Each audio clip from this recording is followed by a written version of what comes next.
Huge shout to Vanderkill9 on Reddit for uploading the image to the Vancouver Canucks subreddit that I used in the thumbnail of this video. Let's talk a little bit about the tank. And let's talk a little bit about just an update of what's going on recently for Team Tank and the Vancouver Canucks, because the Canucks, in their last 21 games, they're 4-14-3. Which means that in their past 21 games, out of a possible 42 points to achieve, they've only achieved 11. If you want to do the math, that is 11 out of 42. They're currently going strong with a 26.1 points percentage. That is garbage. And for the most part, if anybody's been watching the games recently, you can agree that, yeah, the team's been kinda garbage. I haven't been watching the games because I've been in a position where I've told myself, yeah, I got better things to do. There's some really good anime coming out right now, and you know, gotta kinda catch up on that, and plus I'm kinda sick, so there's no real reason to waste my time watching a team that can only get 17 shots against the Coyotes. So, let's talk a little bit just about the tank and the status of the tank, because recently the Vancouver Canucks have been in a really good place, and I know I just talked about how they sucked and everything, but hear me out, guys. They've been in a good place. And it's a good place just in terms of the tanking race. Not necessarily because of anything the Canucks, per se, are doing, but because of their competition around them. Particularly Arizona and Buffalo. If you go over to the Arizona Coyotes' last 18 games, they've gone 11-5-2. Like, the Coyotes have honestly been kind of solid recently, and let's not sugarcoat the fact, two of their previous 11 wins have been against the Vancouver Canucks in really just poor games if you're a Vancouver Canucks fan. But honestly, no, like the rest of the Coyotes have honestly been doing fairly well. February 12th up to February 17th, they went on a 4-game win streak. They beat the Blackhawks 6-1, the Sharks 2-1, the Canadiens 5-2, the Oilers 1-0. Like, the Coyotes have honestly been in a position where they've been winning games, and they're on a 2-game losing streak right now, so their tanking heads have really gotten back onto place recently in, like, the past few days, but you know what? The Coyotes have actually been in a good position, and they're still last in the league. They've got 57 points, the Canucks have 59, but the Coyotes do have 1 game in hand over Vancouver. Vancouver is one of the only teams here in this bottom 6, just with Montreal as well, that have only played 72 games. A lot of these other teams, Arizona, Buffalo, Detroit, Ottawa, they've got 71 at the time of this recording. So, right now, if we're taking a look at things, who's playing today? Edmonton's playing today, Chicago's playing today, and if we go over just a little bit further, yeah, that's basically the only tanking teams that we got that are playing today. But the real tanking race is between Arizona, Buffalo, Vancouver. Ottawa, Montreal, Detroit, they've all kind of distanced themselves a little bit forward. Same thing with the Rangers. The Rangers are at 72 points now, so that they're a point a game, basically. So, right now for the tanking race, it's just the big 3, Arizona, Buffalo, Vancouver, all separated by 2 points and a total of 1 game played, because Vancouver has 1 more game than each of these 3 teams. So Detroit, they're at 71 games played, 63 points. Ottawa's at 63 points as well. Montreal, they're at 64.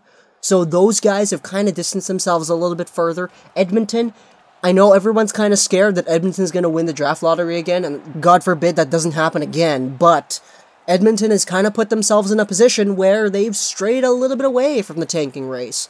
Really, there's like 2 tiers of tanking right now. There is the S tier, the completely 100% devoted to tanking, Arizona, Buffalo, Vancouver.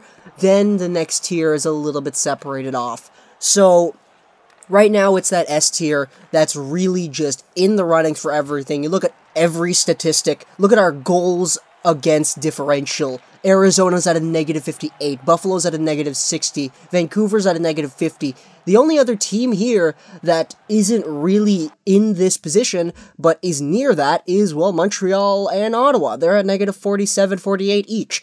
And if you want to go for goals against, well, the only team that's beating out all these teams is the Islanders, because their defense and goaltending's really bad. But they've got a shiny, like, healthy Matthew Barzal, basically gonna win the Calder, so I think they're okay for now.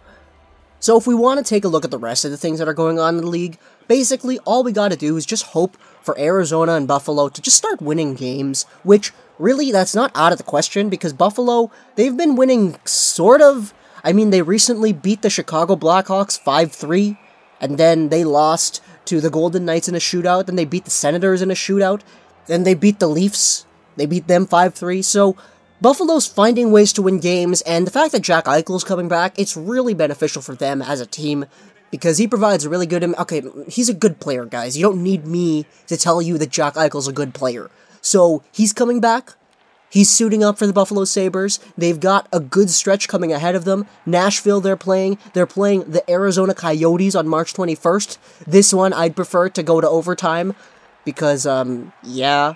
And if we go over to the Coyotes side of things, they've got sort of an interesting record coming up lately. Later on, they got the Flames, who haven't been doing necessarily too well themselves. Then they got the Sabres, as I talked about. And then later on in the month, they got a few good teams like Tampa Bay, Vegas, and then they play the Blues, who haven't been good. And then they got Vancouver next month in their 81st game of the season. So they play the Vancouver Canucks one more time. If we look over at the Vancouver Canucks schedule, there isn't a team that you look on here and you say, yeah, I'm confident Vancouver's going to win. I mean, Vancouver's on a 6-game losing streak right now, and they've all been in regulation, which, that's absolutely horrible. And I can't even just, like, I haven't been watching the games. I haven't been watching the games. So I guess I've been sort of spared from all of this, because I've been looking at the post-game threads and the Twitter reactions and everything, watching other people's highlights and recaps on the Vancouver Canucks recently, and I haven't been hearing any good things. The only good things that people got to talk about are Adam Gaudette and Cole Lind.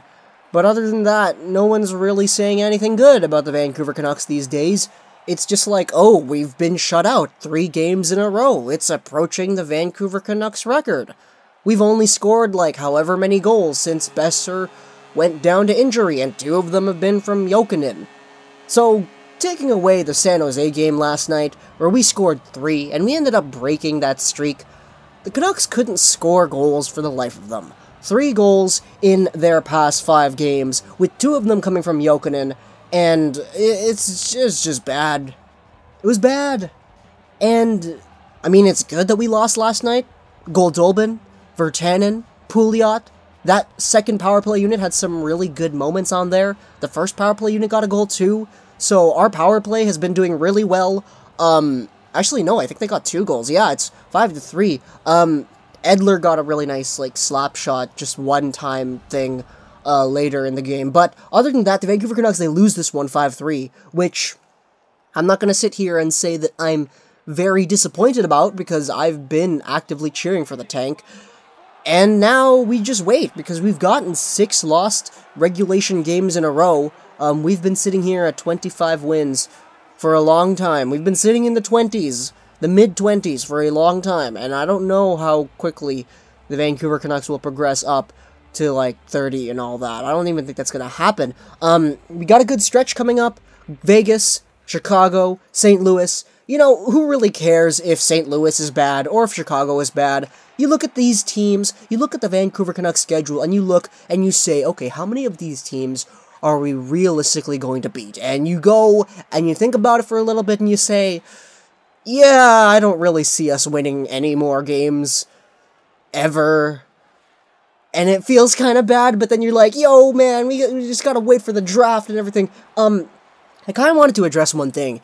People are kind of, like, calling me out in the comment section, like, why you want Team Tank, man? Who cares about the Tank? Like, it's just a few percentages away from getting the first overall pick, and that's not really the point here. The point of Team Tank is not to secure first overall, because securing a draft lottery pick is the worst thing that you could try to go for now, especially since the draft lottery system has changed so much. The thing about Team Tank is that we're trying to get the best pick that we can, and that comes with finishing last. Because assume that we do not win any of the lotteries. This is the time where I'm taking out the percentages. We're not talking about the percentages here. Assume that we're not winning any of the lotteries. Is it better to finish last in the season and drop down to 4th overall? Or is it better to finish 7th last in the season and drop down to 10th overall? Because, oh, we need to win games. We can finish 7th overall because, like, it's all percentages. 7th overall, they could still get the 1st overall pick, right? I'd rather finish last and end up with a guaranteed top 4 pick than finish, let's say, top 7 or top 8 in the rankings and drop down to past 10. Does that kind of make sense? I'm not trying to enforce tanking because we want the best percentage. Because anybody who's calling out the percentages, you're right, absolutely. It is just a few spots removed on percentages. But is it better to get the 4th overall pick? Or is it better to get the 7th, or the 5th, or the 8th, or the 10th overall pick? The point is, we need the best pick that we can get. And this is why I'm on the side of tanking. Because I want the best pick available for us. Whether that be a lottery pick, which, yeah, you're absolutely right. Any one of the top 14, however many teams, any one of these teams can win a lottery. And that is all percentage based and you can't control that, okay. But you know what you can control? You can control where you finish if you do not get a lottery pick. And if the Vancouver Canucks finish last, the best pick that they can get is 4th if they do not win a lottery. And that is what I'm after here. I'm not after the percentages. I am after the guarantee that you finish in a spot that is relatively good in comparison to the rest of the draft. I'm sure there are a lot of people in the comments who will agree with this, and there will be a lot in the comments who disagree with this, because, like, yo, man, it's a hockey team. Of course they're going to want to win games. Like, of course, this has been a debate that's been going on for a really long time. Let's say, like, right when the draft lottery was introduced, and it was amplified upon the introduction of the 3 lottery system that we have in place now. So, obviously, there are going to be people on either side of the coin, but this is my opinion. This is what I think is best for the team going forward. Let's face it, man. Besser's out. This season is bad. We haven't been winning games. We've lost 6 in a row in regulation. Our last 21 has been like 4, 14, and something. We haven't been good. And I haven't been watching the games.